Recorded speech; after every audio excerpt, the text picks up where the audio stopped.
I'm a very big fan of Britain's Got Talent, so any film that addresses any of the contestants is something I'm going to watch. Apart from Pudsey, I haven't seen that and I don't think I want to. But I was very fond of Paul Potts, and I'm not surprised at all how well he did with that competition, or at least at the time. And this film, One Chance, kind of documents his journey leading up to winning this, and how he came to develop his voice and how he was encouraged to develop. And it's pretty emotional. It's a pretty good film. However, there are a few things that I'm not too much of a fan of. So this was released in 2013, directed by David Frankel and written by Justin Zackham. And the first thing I need to say is, or Zackham, I do apologise. The first thing I need to say is that I don't know why they decided to make a film about Paul Potts specifically. He does have quite a, I don't want to say rags to riches backstory, but as the description describes him, he was a shy, bullied shop assistant by day, beg your pardon, by day, and an amateur opera singer by night. So he was virtually, as society would say, a nobody, and then became obviously this sensation when he won Britain's Got Talent in 2007.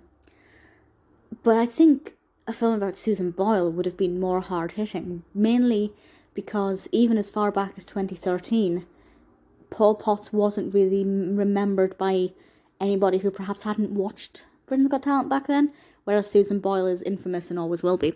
So it was a bit of an odd choice, but it works as a narrative. If we forget the fact that this is a true story, or based on a true story, it does work, having this random shop assistant who actually has a decent voice and getting him to develop that voice and develop his confidence as well. It takes somebody who is quite shy with no real self-confidence and helps them to flourish with their talent. And that as a narrative is always going to be lovely, because it always encourages the viewer to have faith in themselves and to have faith in their talents and to believe in themselves.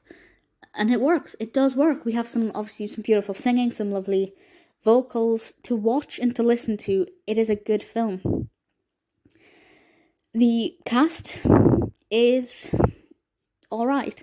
Julie Walters is in it, which is fabulous. James Corden plays Paul Potts, and I'll be honest, I'm not the biggest fan of James Corden. He was alright until he suddenly became this mega star in America, and I've never really understood why, because I don't really know anybody who's a massive fan of him. But I think he was a pretty decent casting. He looks the part. He is a good actor. I'll give him that. It was a pretty decent role, and I think he pulled it off. I haven't read anything of what Paul Potts said about this, but I'm just going to hope that he actually enjoyed the film. Having said that, ultimately, I think Paul Potts should have played himself. I don't know if that was an option, if that was something he was offered, but I'd like to think that they at least gave him the offer to play himself, because I think that would have been so much more emotional and so much more powerful.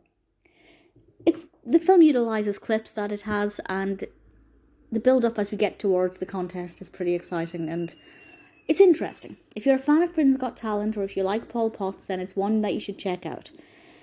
It's a pretty interesting narrative, one that I feel a lot of people could find beneficial because it is quite inspiring. The vocals are good. It's a nice narrative. Not my first choice of casting, but not the worst. I don't really like giving scores out of 10 because I find it quite limiting, but IMDb gives it an average rating of 6.8. I'd say maybe a 6 is reasonable, or a 5.5. If you're interested in watching it, I'd say give it a go. You probably will enjoy it.